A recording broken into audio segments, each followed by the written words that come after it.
ilikuwa imeanza tayari kukopi. Ilikuwa ishaanza kukopi. Unaandika. Kwa sababu ni kusudi. Unaandika kama za kopi tena. Baada ya kuona hicho kipengele cha kwa kufuta sasa. Kwa sababu ya fast. Uhusiano na masuala ya mission, kuishi kwa kusudi kuu. Na sasa tupata nafasi nzuri kuona kipengele cha 5 ambacho kinazungumzia habari ya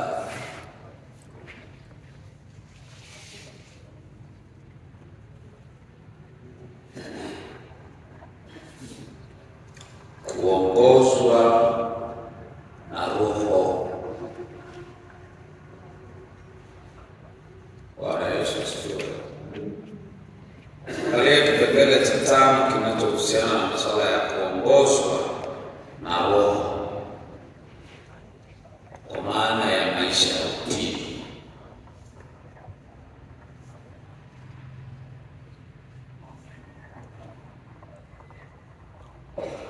Kikawaida katika maisha, swala la utii linafungua vitu vingi katika maisha ya kila siku ya mtu.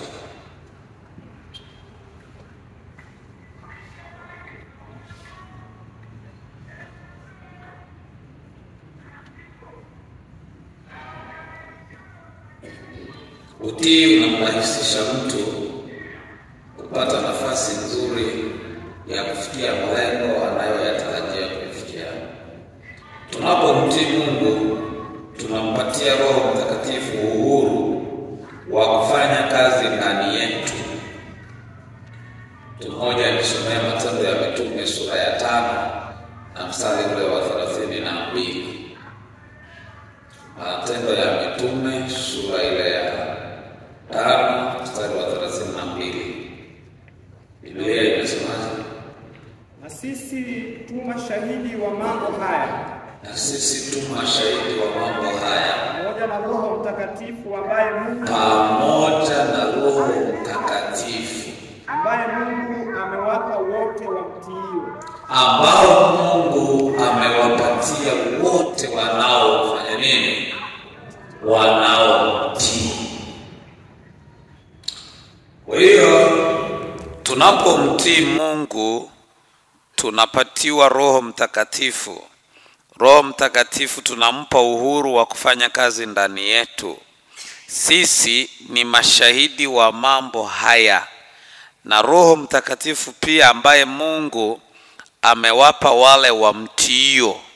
Kwa hiyo utii unaamsha nguvu ya Roho Mtakatifu katika maisha yetu. Utii, unyenyekevu. Utii unaamsha nguvu ya Roho Mtakatifu katika maisha yetu. Huimarisha ushuhuda wetu, huchochea maisha yetu ya maombi na huongeza ufanisi katika huduma zetu. Tunapomtii Roho Mtakatifu, anapata nafasi nzuri ya kutuongezea katika maisha kwa nafasi ile ambayo Mungu tunaweza tukampatia.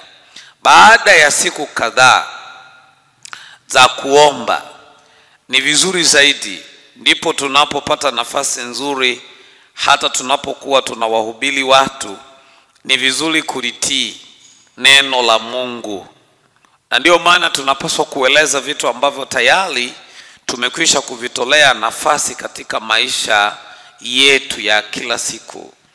Na hilo ndilo jambo ambalo linapata nafasi kubwa katikati ya maisha ya watu tunao wahubiri.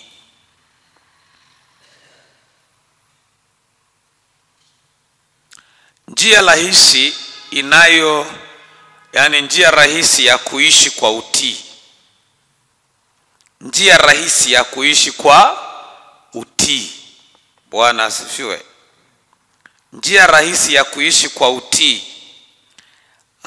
Ili kusaidia kuishi maisha ya utii kwa njia rahisi ya vitendo, tunapaswa kutumia mwongozo wa neno ndio. Tunapaswa kutumia mwongozo wa neno ndio. Na ninaomba tulifafanua hilo neno ndio tunalitumiaje.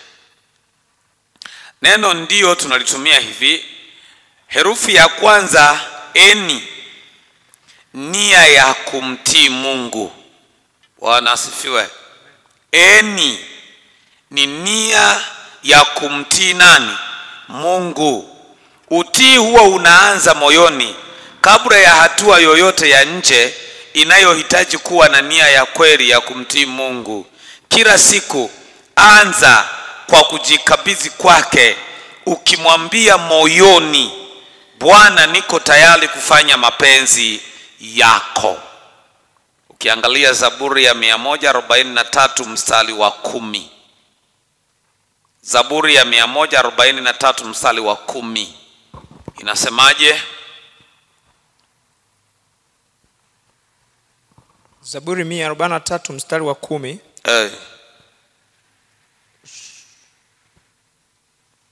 Haupo? Unifundishe kuyatenda mapenzi yako. Unifundishe kuyatenda mapenzi yako. Kwa maana ndiwe Mungu wangu. Kwa sababu wewe ndiwe Mungu wangu. Roho yako mwema aniongoze kwenye nchi sawa. Roho wako mwema. Roho wako wa aina gani? Mwema. Afanye kazi gani? Aniongoze. Acha kutawaliwa na matamanio yako. Acha kufanya maamuzi kulingana na hisia zako. Acha kufanya kulingana na marafiki zako wanavyokushauri. Acha kufanya kwa sababu ya wingi wa watu wengine. Lakini fanya kwa sababu ya kumpa nafasi Roho Mtakatifu kukuongoza kuyafanya yaliyo mapenzi ya nani? Ya Mungu. Kwa hiyo eni ni nia ya kumtii Mungu. D, dhibiti hofu. Mara nyingi kuna mambo yanayotuzalishia hofu, ikiwemo kukosekana kwa mahitaji, kukosa kazi, kutokuwa na fedha na mambo mengine mbalimbali, kuogopa kukosea. Dhibiti hofu. Hofu ni adui mkubwa wa utii. Inapokuja hatua ya ujasiri, sio inapokuja imani, mara nyingi hofu hutaka kuzuia. Mungu ametupa roho ya ujasiri, sio roho ya nini? Ya woga. Tulisoma neno hilo kwenye Timotheo, si ndio? Kumbuka kuwa Mungu yuko pamoja nawe katika kila hatua ya nini? Ya utii. Tunaelewana? Mungu yupo pamoja nasi katika hatua yote ya nini? Ya utii. Biblia inasema ukikubali na kutii utakula mema ya nini? Ya nchi.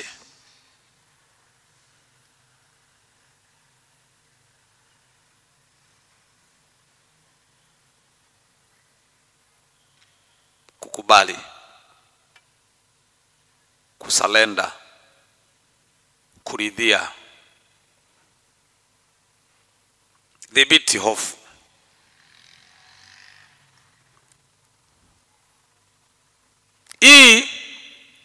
Ai kwa maana ya Kiswahili. Ishi kwa imani. Hapa tunatafsiri neno ndio. Ishi kwa imani. Utii mara nyingi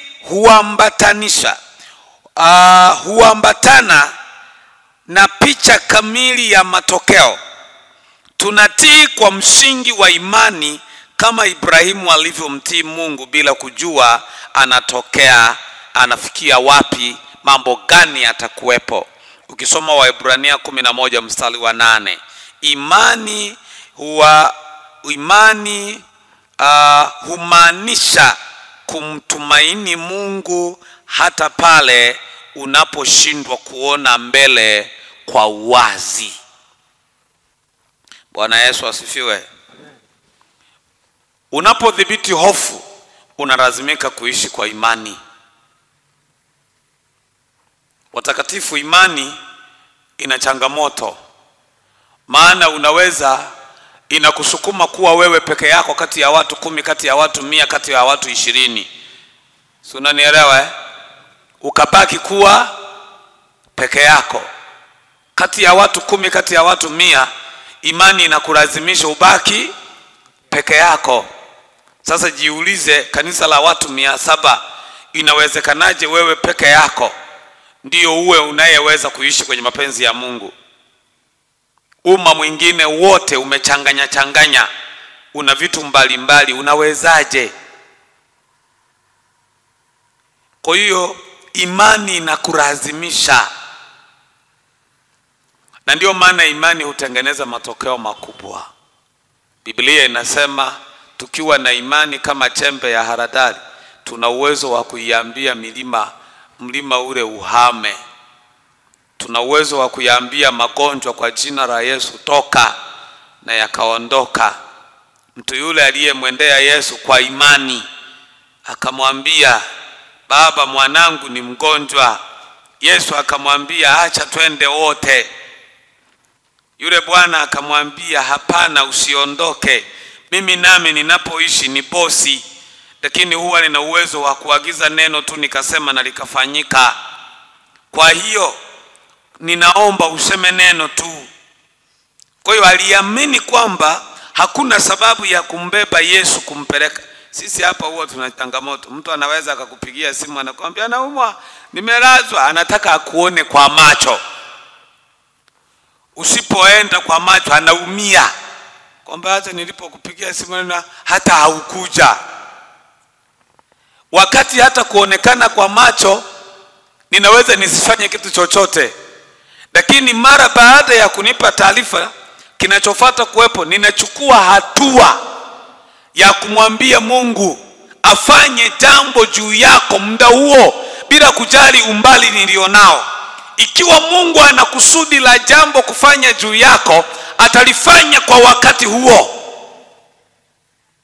Bwana asifiwe. Amen. Haleluya. Kwa hiyo huyu mtu akamwambia Yesu, sema tu neno hata bila kuja kwangu. Na ni kweli akamwambia, imani yako enenda, kijana wako amefanya nini? Amepona. Akarudi, na alipofika akamkuta kijana ni mzima, anaendelea na maisha yake. Ishi kwa imani. Ishi kwa imani.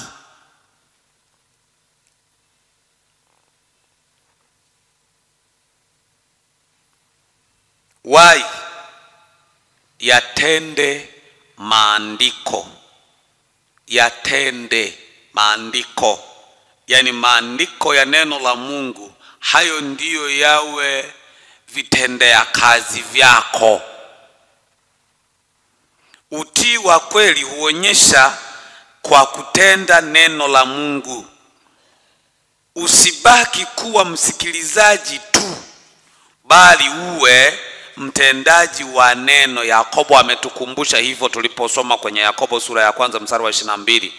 Tafuta utekelezaji wa kile ulichosoma kwenye Biblia katika maisha yako ya kila siku.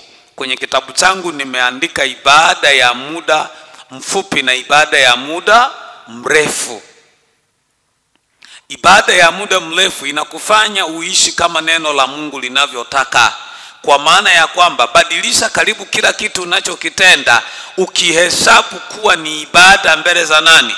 Za Mungu. Hapa tunazungumza mpaka kula. Kuna watu wengine wanakula bila nidhamu. Hata kwenye swala la kula, uhesabu kula kwako na kushiba ni ibada mbele za nani? Za Mungu. Unajua mpaka kucheka ni ibada. Ali, unachekaje hivyo? Hata kucheka kuna hitajika kakicheko. Unajua kuna kicheko cha dharau. Unaelewa hilo? Kuna kakicheko kadharau na kuna katazamie pia kanini kadharau. Unamcheki jicho fulani hivi, anajiongeza hata yeye mwenyewe, hata kama alikuwa na mpango wa kukaa hapa anapitiliza kwamba nilikatwa jicho. Sasa najiuliza jicho linakatagaje? Kumbe hata kumtazama mtu nayo ni nini? Ni ibada. Kwa nini umwangalie mtu kwa jicho la ajabu kiasi hicho? Jamani, kumzungumza mtu ni ibada. Unamsemaje mtu kulingana na maisha yake? Siku moja nilifundisha kitu hapa, nikawaambia hivi, hata mtu kuishi kwenye dhambi ana haki ya kuishi na hiyo dhambi. Kama hakuna ridhaa yake, haupaswi kuitangaza dhambi hiyo. Si unanielewa? Hakuna ridhaa yake, haupaswi kuitangaza. Kwa nini unaenda unaitangaza? Umebahatika kumkuta mtu anakunywa pombe, ndio unaanza kwenda unawaambia watu, kumbe fulani ni mrevi. Kwa nini? Sasa nimemkuta baa anakunywa, alikuambia? Wewe ni muongo kati ya waongo wengine. Nimemuona kabisa kwa jicho langu hivi. Ndio umemuona kwa jicho lako, alikuambia ukamtangaze? Hapana, inakuhusu. Hakuna. Ishi kwa imani. Umeelewa? Ishi kwa nini? Kwa wale tunaoishi kwa matakwa ya Mungu, hata unapomuona katika mazingira yale, moyo unaumia. Unaelewa? Moyo unaumia. Halafu Roho Mtakatifu kama ana shida naye, anakupa mzigo wa kumuombea. Ikiwezekana na kumtembelea, ikiwezekana na kumwambia. Si unaelewa? Kwa sababu mtu umemuona anatenda dhambi, badala ya kuongea na yeye, wewe unaenda kumtangaza kwa watu. Akisikia, akikutokezea siku hiyo atakudhalilisha. Mwende, mwambie rafiki, wewe ukiwa kama Mkristo, haya maisha yabadilishe, achana nayo. Akiwa mkali, akikasirika, achana naye. Achana naye. Kwa sababu kuna mtu mwingine ukimwendea kumweleza ukweli, anakuambia maisha yangu yanakuhusu nini? Si unaelewa? Maisha yangu yanakuhusu nini? Hata kama nakunywa pombe, unakunywa wewe.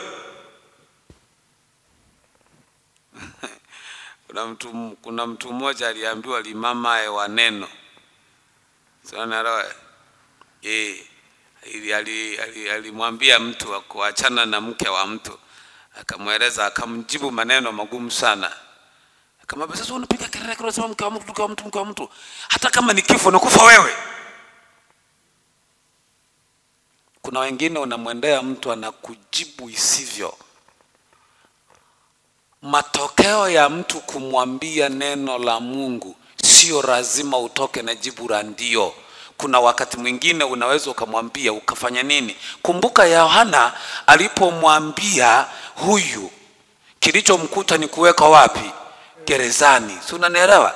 Amemwambia, inakuwaje unabeba mke wa ndugu yako? Hiyo ni kitu gani? Haiwezi kukubalika hiyo. Akamwambia, kumbe kama mdomo kanakuletea shida, acha dharau. Akawekwa ndani. Haikutosha, kumbe mama yaye alikuwa amelisikia kwamba si fulani anakuzuia kuolewa. Siku ile mwanaye amecheza, akacheza, akafurahishwa na muziki ule aliocheza. Akafurahisha mama, akababu mzee wa watu akafurahi, akamwambia, mwanangu, omba chochote, nitakupa hata nusu ya ufalme. Akaenda kutaka ushauri kwa mama yake. Akamwambia, mama, niombe nini? Mama na uwivu na uchungu na Yohana, kamwambia akupe kichwa cha Yohana. Binti wa watu hata haelewi, yeye anajua kucheza tu. Akaenda akamwambia baba yake, baba, naomba kichwa cha Yohana. Na kwa sababu amesema mbele za watu, lilikuwa ni neno gumu kwa mfalme, ni mvua ilimnyeshea, lakini hakuwa na namna. Ndio maana siku moja niliwahi kufundisha hapa nikakwambia, hakuna dhambi ya uzinzi isiyokuwa na mauti ndani yake. Haipo. Unaikoswa kwa sababu ya kukoswa tafasiri. Na kurudia, Kama umedhini mara 2, mara 3, mara 4, lazima kuna mauti, lazima kuna mauti. Yani ni moja kati ya watu walioua. Zinaa huwa haiendi bila dhambi ya mauti hata siku moja. Unajifariji kwa sababu ya kukosa tafasiri, lakini jaribu kuifuatilia hiyo tafasiri uone kuna nafsi umeiua.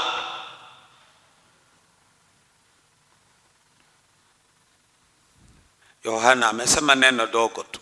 Kwa nini unamchukua mke wa ndugu yako? Alikuwa amekosea nini? Akawekwa wapi? Ndani. Mama naye akafanya nini? Akakasirika. Kwani alijibuje kilichofuata? Tunaomba kichwa cha nani? Cha Yohana. Hakukatwa kichwa. Kwa sababu gani? Amezuia zinaa. Unaweza usinielewe, na wakati mwingine unaweza ukaniona ni kati ya watu wasiokuwa na akili vizuri, lakini ukiendelea kumpa nafasi Roho Mtakatifu atakutafasiria. Kama Biblia inasema kumchukia ndugu yako, wewe ni unahesabika kuwa muuaji. Niambie, kwenye zinaa ni watu wangapi ambao wanaweza kukuchukia? Na kuuliza, watu wangapi wanaweza kukuchukia?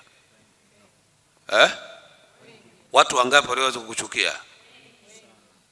Sumewaingiza wale watu kwenye kuua. Wengine wanatamani ufe. Umewaingiza watu kwenye kuua. Unakataa nini? Ishi kwa nini? Kwa imani. Ishi kwa imani.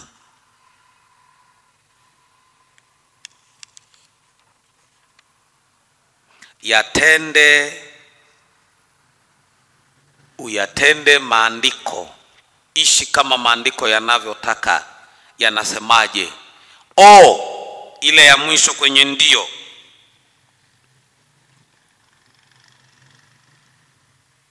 Ongozwa na Roho Mtakatifu.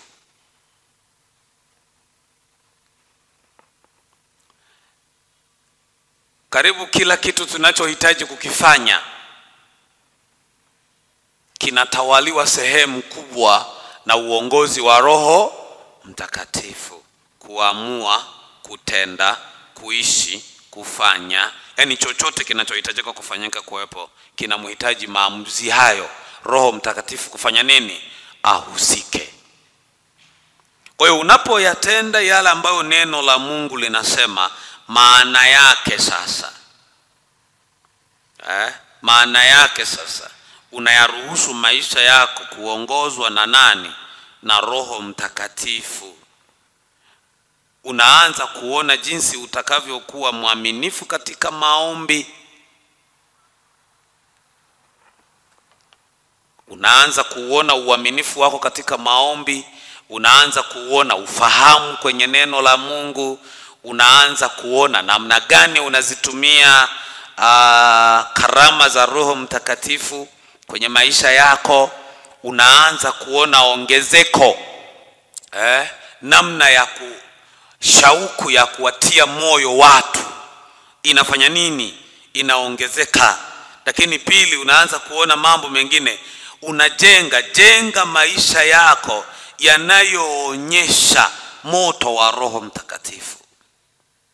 Jenga maisha yako yanayoonyesha moto wa nani? Wa Roho Mtakatifu. Ishi kama mtu anayetajwa kuwa mwadilifu, anayejisalimisha kila siku kwa mapenzi ya nani? Ya Mungu. Acha matendo yako yaonyeshe upendo na imani yako kwa Mungu kupitia utii. Uwe shahidi mtulivu lakini mwenye mvuto wa utii, unaowachochea watu wengine kumtii na kumfurahia nani? Mungu. Acha watu wakutafasiri. Acha, hakuna uhitaji kujieleza kwa watu, jameni mimi ni mpole. Hauhitaji kuwaeleza, watu wenyewe watajua jameni huyu mtu ni nani? Ni mpole. Watu wao wenyewe watafahamu huyu mtu ni nani? Ni mkarimu. Watu watafahamu tu kwamba huyu mtu anaweza kuhubiri. Watafahamu tu watu wenyewe. Hauhitaji kujificha. Wakati mwingine kwaya huwa wanahangaika kuongea na watu, tuiteni basi. anaongea na anatengeneza kaushawishi. Tuiteni basi. Hakuna sababu ya kushawishi kuitwa. Roho Mtakatifu husema mwenyewe. Unashitukia tu, unapigiwa simu, wewe ndio naitwa Masanyua, naambia ndio mimi naitwa Masanyua. Mchungaji wa Karangarara sema ndio. Baraza la pastoreti limekaa hapa, tumekupendekeza kuwa mhubiri. Hakuna sababu ya kuanza kuzungumuza na watu. Muniite basi. Unajua siku hizi na mimi ninahubiri. Unatafuta tu nafasi. Unajua siku hizi na mimi ninahubiri. Yaani unajua mlesha zoea tu akina Kanyumisi yake na nani unataja na majina ya watu. Hakuna. Roho Mtakatifu anazungumza na watu wengine. Wataifahamu tu huduma yako. Kwa nini? Acha tu kuchanganya jameni. Changanya. Yesu hapendi changanya. Punguza mchanganyiko, mchanyato. Unapenda sana makange wewe, achana nayo. Nyama kidogo, mara pilipili, mara tu. Achana nayo mchanganyiko, punguza. Tembea kwa kumuonyesha Mungu. Acha watu wamjue Mungu wako. Malaya sema. Acha watu wamjue Mungu wako. Tulia, waache watu wakuite mtumishi. Kwa nini? Kwa sababu Roho Mtakatifu anazungumza ndani mwako. Sura ya Roho Mtakatifu hutokea nje. Umenielewa? Sura ya Roho Mtakatifu hutokea nje. Si unanielewa? Hapana. Sasa mimi unajua watu wengine bana, tusibishane. Unajua sura ya Roho Mtakatifu ikitokea nje, utakuwa na mvuto mzuri wa ajabu, sio wa kawaida. Hauwezi ukalinganishwa na rosheni, hauwezi ukalinganishwa na marashi, hauwezi ukalinganishwa na angel face, hauwezi ukalinganishwa na mshono, hauwezi ukalinganishwa na namna yoyote.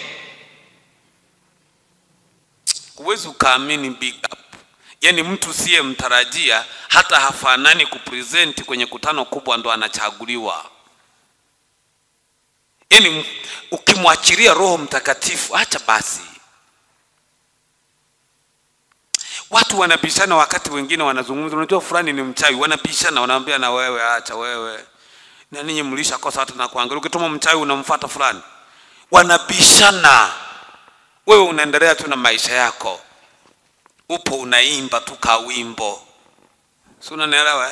Upo unaimba kanini? Kawimbo. Popote na Yesu nina amani, pote aniongozako nchini. Wanaonyeshana, wanaambia no mazingira mtama. Achana na wewe. Na unabeba tu anaonekana kwa hapa, acha bwana. Huyo ni mtu anayejiheshimu bwana na mambo yake. Kwa nini wanakutongoza kwenye masimu na kwenye wapi, wanakutumia mpaka na mapicha ya uto na mani? Unafanana. Yaani hata usianze kutoka shetani, no, unafanana.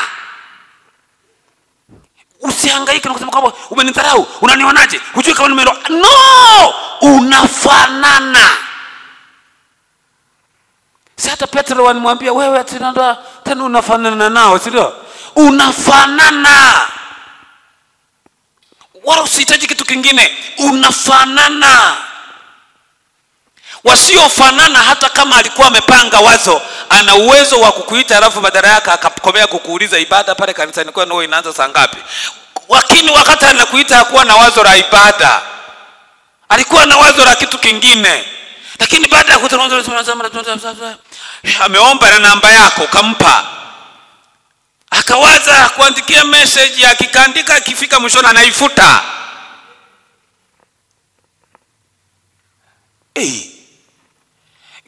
Hivi ninyi mnamshikilia Roho Mtakatifu anafanya kazi kama anavyofanya kazi Masanyua? Roho Mtakatifu ni kitu cha tofauti. Kinazuia vitu vingi. Wanaweza wakakesha nje kwenye mlango nje, wanabishana kubomoa mlango. Mwisho mmoja anaamua kususa, acheni sasa. Wanaondoka. Unaamka asubuhi unakuta kuna vipande vya nondo vimebaki. unabaki nje. Unajiuliza hizi nondo zilikuwa zinatafuta nini? Kazi ya Roho Mtakatifu. Unauliza vitu gani wewe? Hapana, uko unaingia kwa sababu umejirahisi, moyo wako unawaza hayo, na ndio maana unapokea. Vitu vya kimungu vinatembea kimungu, havihitaji kulazimisha. Si Biblia inasema watachimba shimo alafu watatumbukia wenyewe? Watatega dawa za kuugua miguu alafu wataugua wao waliotega. Kesho watakuona upo unatembea, hawatakuona kwenye gari, watafikiri unafanya mazoezi. Lakini kumbe ndo maisha yanapofanya nini? Yanaendelea. Walitamani kukuona biashara inaisha, ndipo unaona unabadilisha, unaleta mzigo mwingine. Yaani unajua ninyi bwana, na washangaa kuishi na Roho Mtakatifu. Ndio kuna baadhi ya raha za kishetani utazikosa, lakini utaishi maisha yasiyo na gharama. Wewe unauliza, unaweza ukafiwa msiba ukatengenezwa na watu bila kutumia shilingi zako. Hata una hata kikundi hata kimoja. Huna hata kikundi. Unauliza wewe, hata kikundi huna. Mlayasema. Wakati nawaza kwenda Israeli, mtu niliyemwambia habari za kunisaidia kupata nauli ya kwenda Israeli hakunipa hela. Umeelewa? Hakunipa hela. Lakini wakatokea watu wengine tu, nao ni wa hivi. Nasikia mchungaji una safari ya kwenda Israeli. Naomba basi na mimi walau nichangie kidogo, niwe mmoja kati ya safari hiyo ili nipate baraka zako. Nikashtukia napewa dola 1000. Nasema yo. Nikanyamaza. Baadaye nikashtukia mtu mwingine anasema mimi nitakupa dola 200. Nasema yo. Sijakaa vizuri, mtu mwingine kwa story ya tofauti. Achana na wale niliokuwa natarajia. Sikuchangisha kanisani, unajua? Kwa sababu kwanza niliogopa kwamba uje uchangishe kanisani uambie watu naenda Israeli. Hiyo siku yote nzima watu watashinda mtaani wanakujadili. Hata nyumba yenyewe atakajamaliza kujenga, lakini kanaangalia yani kanapenda raha kama mtu. Sasa wale unawaza ile mijadala tu ya watu inaogopa. Lakini nikashangaa naona watu wanasema dakika za mwishoni nina dola kama 1000, sina ngapi hapa. Hata hazijafika 2000 na mia ngapi. Nikashtukia mtu mmoja anasema basi alikuwa ametoa mara ya kwanza dola 500, akasema kwamba zinapeleza ngaza usipate shida, taziongezea hizo dola.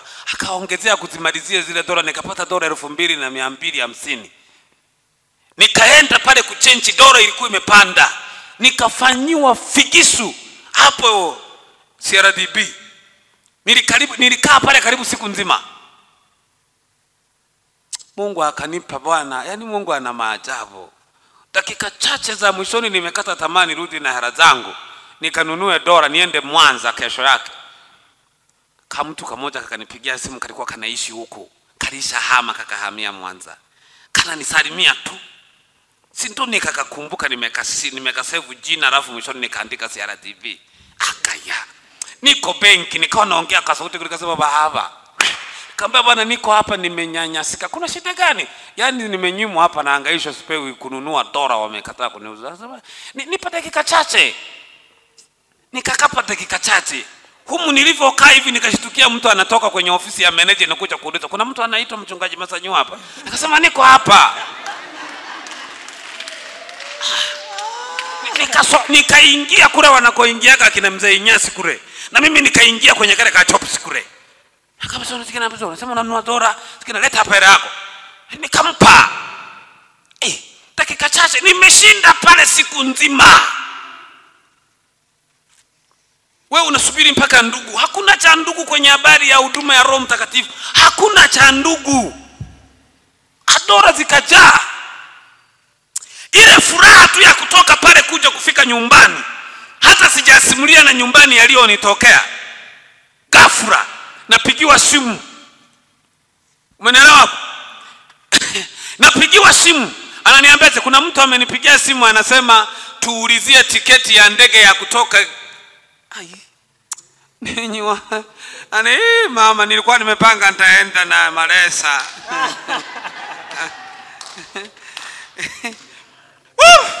Nikarudi nikawaambia nyumbani, jamani nimepata muujiza na mimi naenda kwenye ndege, sitapanda ndege zingine, napanda Air Tanzania. Yaani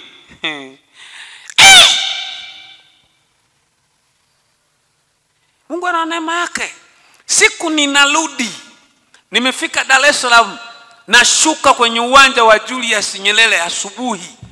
Nashuka, ninaona message nyingine inayonionyesha, imeandikwa pale juu, baba hautarudi na mabasi, kuna tiketi ya ndege, fungua hapo uone.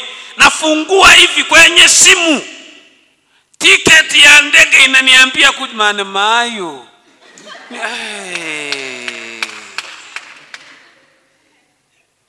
Nikamwambia mwenyeji wangu, nikamwambia Rubatanja, unionyeshe pa kulala nipumzike. Kwa nini? Yaani nina raha. Sikanyagi basi tena mimi hapa mwenzio. Naenda tena kwenye pipa mpaka Mwanza, mtoto wa watu.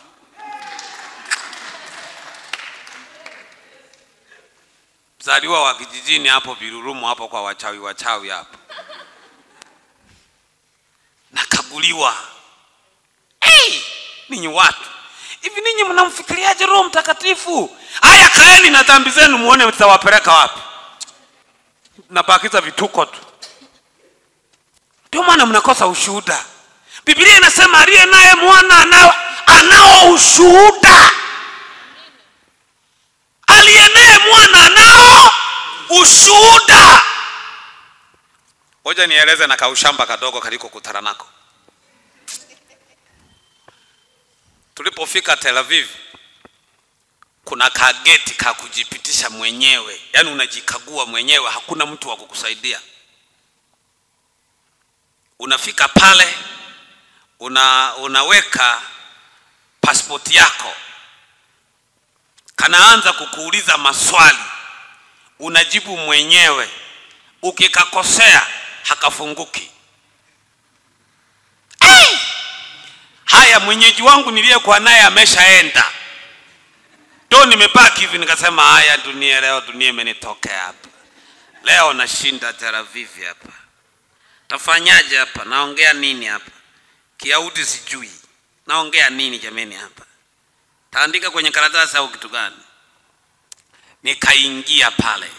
Zamu ikafika, nikaendapo. Nilipofika mahali pale, nikaweka pasipoti yangu, ikasoma.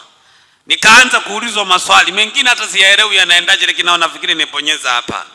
Nikashtukia kama mlango kanafunguka, nikasema mapema. Nikasema kuna watu wako pale wana muda. Jameni, Mungu huyu Bwana. Mola yaseba. Mwacheni Mungu aitwe Mungu. Mwacheni Mungu aitwe Mungu. Mwacheni Mungu aitwe Mungu. Mwacheni Mungu aitwe.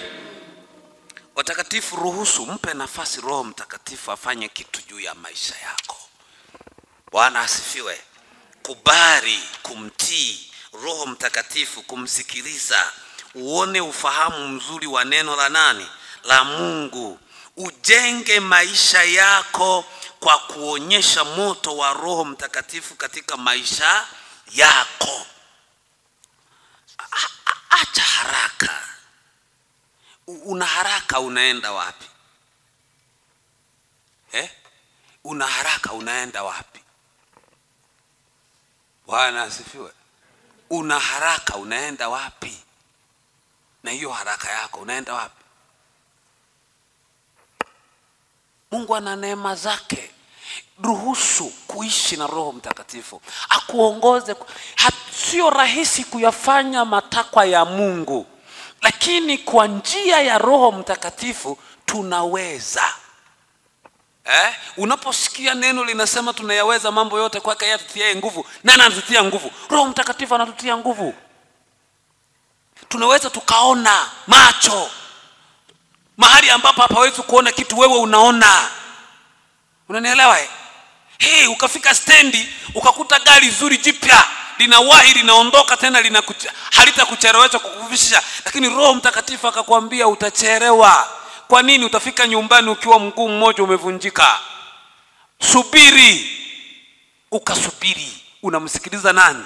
Roho Mtakatifu.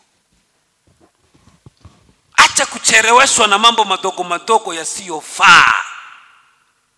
Unahangaika na aibu. Katika Roho Mtakatifu hakuna aibu. Mungu hajuagi aibu.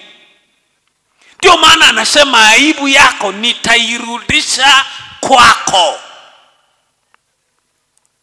Tena anasema atakupaka hiyo aibu kama mavi, ili marafiki na ndugu zako wakukimbie. Ukitaka kusoma uelewe vizuri ninachokielewa, soma tu hiyo Ezekiel 16. Uisome yote mpaka mwisho, usikilize. Uone anavyokuambia. Kama atakavyo pamoja na kujipamba na kujitengeneza kwako, nitakuchafua nikubadilisha. Hivi hamjawahi kuwaona watu wamependeza lakini wamekataliwa? Hamjawahi kuwaona watu wana sura wengine mpaka uso wenyewe umejaa machunusi, ukiangalia huku utafikiria ana macho 8, kumbe ana macho 2. Kuna watu wana sura hata haina mahali ya lakini ndio unashangaa kwenye sura hiyo ya ajabu kaliko ndio ka secretary, unatoka hapo unakutana na rais. Ukikaangalia sura hata haifanani. Bwana, unajua Roho Mtakatifu ni zaidi ya kibali ambacho Mungu anakiwazia kupe. Mnataka kukubaliwa na nani? Roho Mtakatifu mbona ana vitu vingi anavyoweza kuvifanya?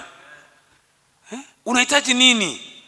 Mpe nafasi Roho Mtakatifu afanye kazi kwenye maisha yako. Mruhusu atembee. Petro, akina Paulo walipopokea nguvu ya Roho Mtakatifu kwenye maisha yao, kuna maeneo hata hawakushika watu vichwa toka shetani. Waliwapanga watu, kivuli tu kilipomgusa mtu anapona, mwenye mapepo anakoka. Kivuli. Na wakati mwingine shati akilivua hivi mtu akiligusa anapona. Kuna watu waliangukia mifupa ya Elisha wakapona. Mifupa bado ina upako. Jamani, ninyi mnataka upako wa maneno, wa kukaa mnatukana na mjini. Ndione macho. Nidisha kwa swali na tambere wala nyuma. Ndio chakula chenu mnachoishi nacho. Nilitaka nimtukane. Nilitaka. Achana na mambo ya nilitaka. Mpe nafasi Bwana. Mpatie nafasi Roho Mtakatifu. Mpe. Ndio maana hata uwezi kuimba ukabubujika. Kwa nini? Umejaa matatizo, madeni, manini.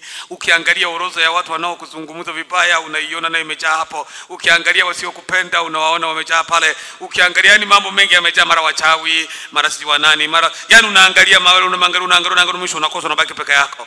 Unatembea kama unavizia. Unaweza ukaishi kwako kama unaishi kwa jirani. Kuna raha.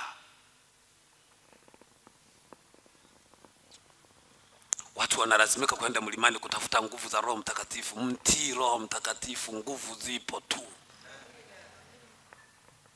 Mtii, msikilize anasemaje. Neno lile neno libadilishe hilo neno uliishi. Linasemaje neno? Usimshuhudie jirani yako uongo. Achana nalo. Liweke moyoni uishi. Kama usivyopenda wewe kufanywa vibaya, ndivyo mtu mwingine asivyopenda. Yesu akawaambia wale watu ya kwamba kadri yale mtendao ninyi kutendewa, anzeni kuwatendea watu wengine kwanza.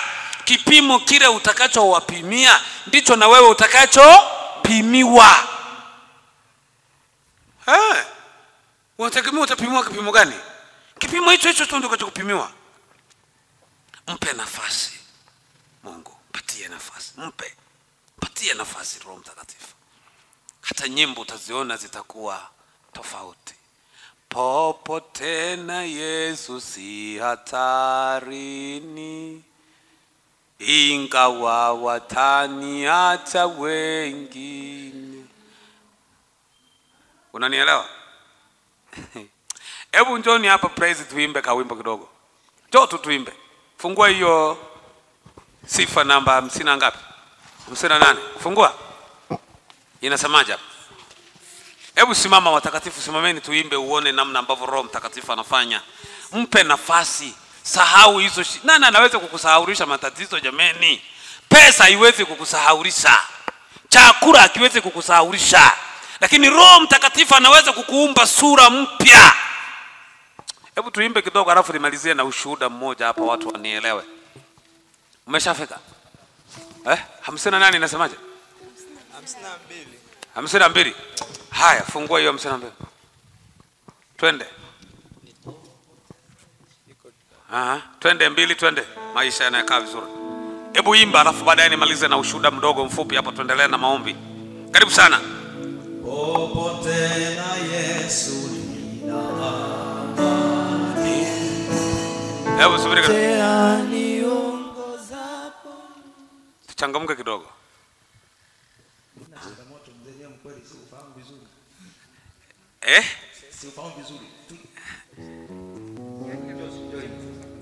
Sasa na wewe huyu naye ametenda dhambi.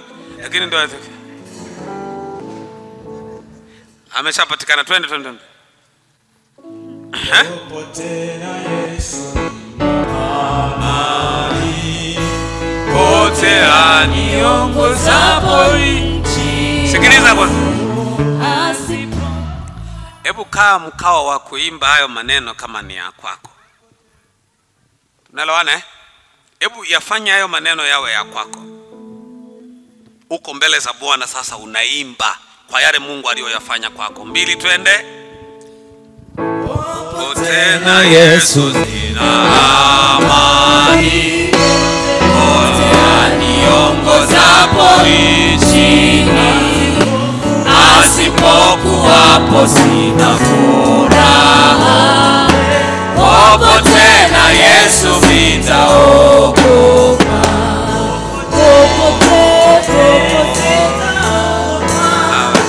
Popote na Yesu mimi salama.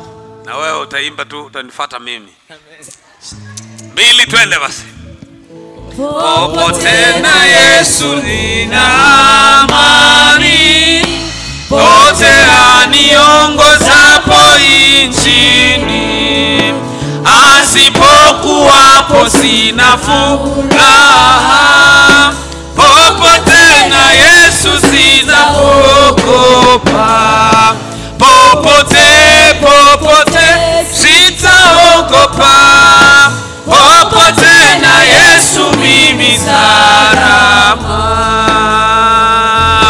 Sina upungufu awapo Yesu. Hata jaribuni nyingi yapo. Alijaribiwa anishindie. Popote na Yesu mimi mshindaji. Popote sitaogopa. Popote na Yesu mimi salama. Popote na Yesu hataniacha.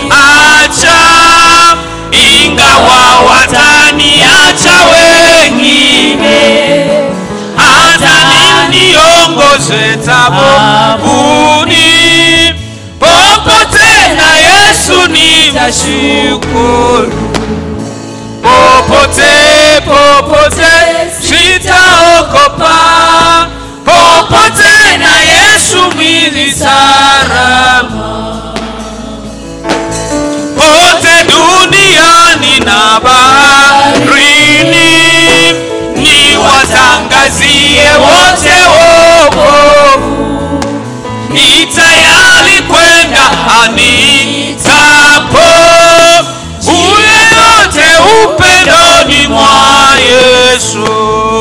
Popote sita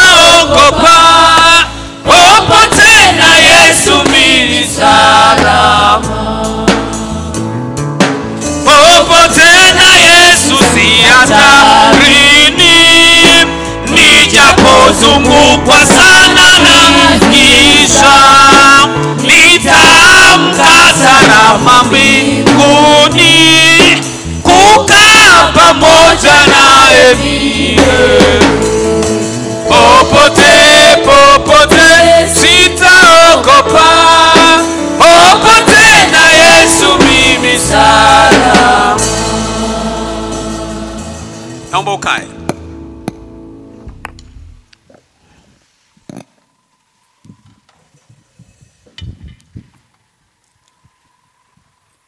Elfu mbili na nne tulikuwa na muunganiko wa kundi moja la maombi ambao tulikuwa tumejiunganisha pamoja na wao, mimi nikiwa Msalala, baadhi ya watu wengine walikuwa Ushirombo, na tulikuwa na watu kama watatu waliokuwa wanatoka Ilinga, kulikuwa na watu wengine baadhi walikuwa Mwanza. Tukiwa tunaendelea na programu hizo za maombi ya kushirikishana, mmoja wetu alipata changamoto, na huyu alikuwa mama mmoja, alikuwa mfanyakazi. Mama mmoja alikuwa anaishi Ilinga, akapata changamoto, ikawa shida, akatuhusisha katika swala la maombi na kuombea. Tukaanza kuomba kumuombea. Baadaye kalazimika kufanywa upasuaji, kaonekana kuna uvimbe tumboni. Ni kweli akafanywa upasuaji, uvimbe ule ukatolewa. Baada ya siku 7, siku ambazo alitarajia kwamba nyuzi zinakwenda kutolewa, zilipotolewa zile nyuzi, kile kidonda kikaachia chote. Na walipojaribu kukishona, ile ngozi ikawa inakataa kushoneka, imekufa.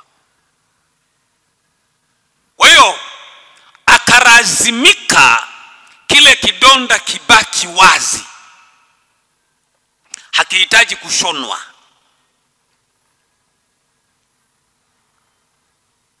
Umeelewa eh? Hakihitaji kushonwa. Wakabishana madaktari, wakasema hapana, hiki kinaweza kikashonwa. Tukichana nyama kutoka sehemu nyingine tukaja tukaiweka itakubali. Ikasema hapana, haikubali, kwa sababu ngozi ambayo tunatarajia kuja kuiunganisha na hiyo nyama tunayoikata kutoka sehemu nyingine haipo, inakataa. Kwa hiyo kikabaki kidonda na kikawa kikubwa, utumbo huko nje unaonekana. Kwa hiyo anafunikwa vitu. Wiki ya kwanza iliisha, wiki ya pili ikaisha, mwezi ukakatika. Tunaendelea kuomba. Mwezi wa pili ukakatika, mwezi wa 3 ukakatika, mwezi wa 4 tunaendelea kuomba. Siku moja akapiga simu usiku, amekata tamaa, amechoka. Akatuambia hivi, waombaji wenzangu, nadhani mimi muda wangu wa kuendelea kufanya kazi umefanya nini? Umeisha. Msiniombee kupona, bali mniombee Bwana anipumuzishe. Niko tayari, kwa sababu sina deni na Mungu. Aniite nikapumzike, niachane na taabu hizi nilizo nazo. Kamwambia, kwa nini unakata tamaa? Kwa nini unakata tamaa?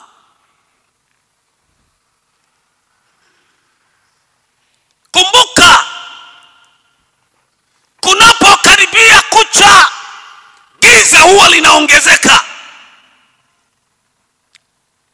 Kunapokaribia kucha, giza huwa linaongezeka. Tukajaribu, karibu kila mtu aliyempigia simu alikuwa akijitahidi kumtia moyo, lakini yeye alionyesha, akasema hapana, hicho ndicho ninachotarajia kumwambia Bwana. Tukamwambia hapana, jipe moyo. Tukaanza kuomba. Najua waombaji tulivyo, huwa tunawahi tunageuka, kataa roho ya mauti, roho ya kukata tamaa. tukaanza kuikemea. Ushuhuda ni hivi: usiku ule kikiwa kidonda kimeoshwa miezi mingi hakifungi,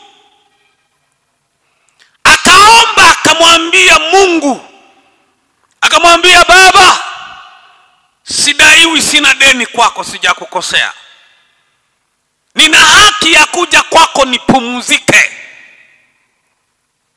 na kama hauhitaji nipumzike, basi ninaomba unitoe kwenye hiki kitanda, nisiendelee kukaa hapa.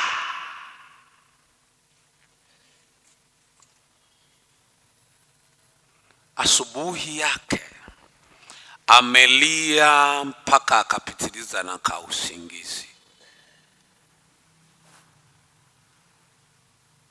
Hata wakati tunapiga simu asubuhi kumjulia hali, simu yake alikuwa ameifunga.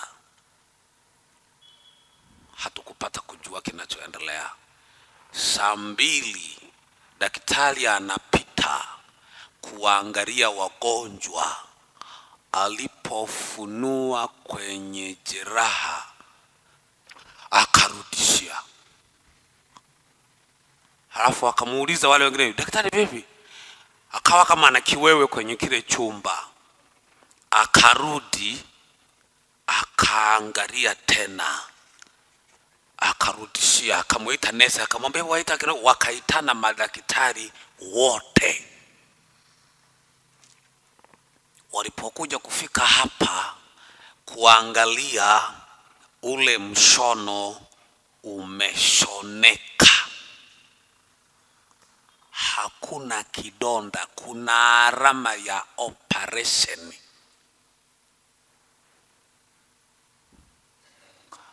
Madaktari wote mure ndani wakaitana, hakuna aliyeendelea na kazi, wakakutana humu.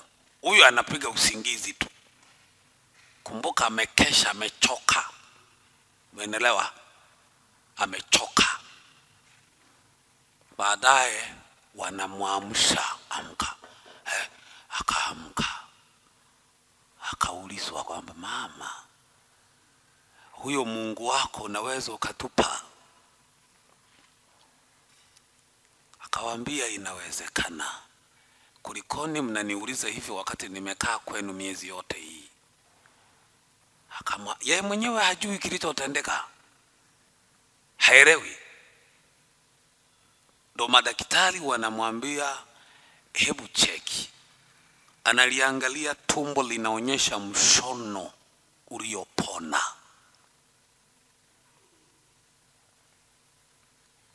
Mshono uliofanya nini? Uliopona. Alitushuhudia kwenye simu, lakini tulipata muda wa kukutana naye. Alikuja kwenye huduma Ushirombo. Mimi nilisafiri, nilienda mpaka Ushirombo. Nilifika mpaka mahali pale na akatushuhudia kile kilichotokea kuwepo. Mimi nawashangaa watu, kwa nini mnapenda dhambi kuliko kumpenda Mungu? Mungu ana vitu vingi sana sana sana sana sana, ambavyo wewe huvitarajii. Mungu anavifanya. Tunapaswa kutii, kuishi kwa neno lake, kumsikiliza. Na unaona Mungu anafanya vitu kwenye maisha yake. Acha kumzoea Mungu.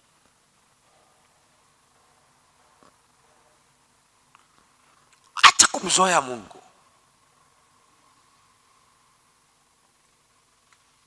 Usimfananishe na rafiki yako. Usimfananishe na wazazi wako. Usimfananishe na wenye pesa. Usimzoee Mungu, mwache. Mungu ana vitu vya kwake vya pekee. Sio tu kuwashangaza wengi, bado anaweza kushangaza hata leo, anaweza kufanya hata kesho, anaweza kufanya hata kwako. amechelewa kufanya kwako kwa sababu haujanyoka, umepinda pinda.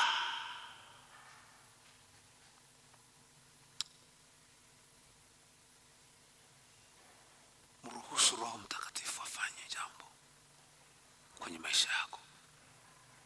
Najua una mambo unatamani kuyaona, lakini hayawezi kutokea kwa sababu tumepewa njia moja tu. Ni lazima umwamini Mungu kupitia neno lake, sio maneno ya watu. Lazima umwamini Mungu kupitia neno lake. Uliamini neno, uliamini neno, usilizoee. Neno lile ambalo wewe unalichezea lina uwezo, linafanya kazi kwa mahali, liko hai, linaishi.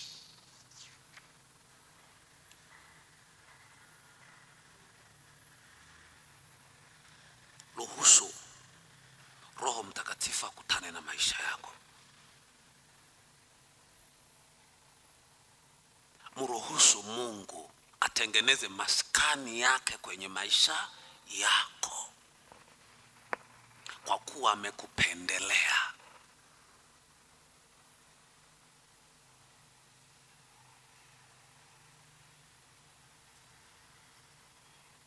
Moyo wangu hauwezi kukusifu Bwana, la sifa zake Bwana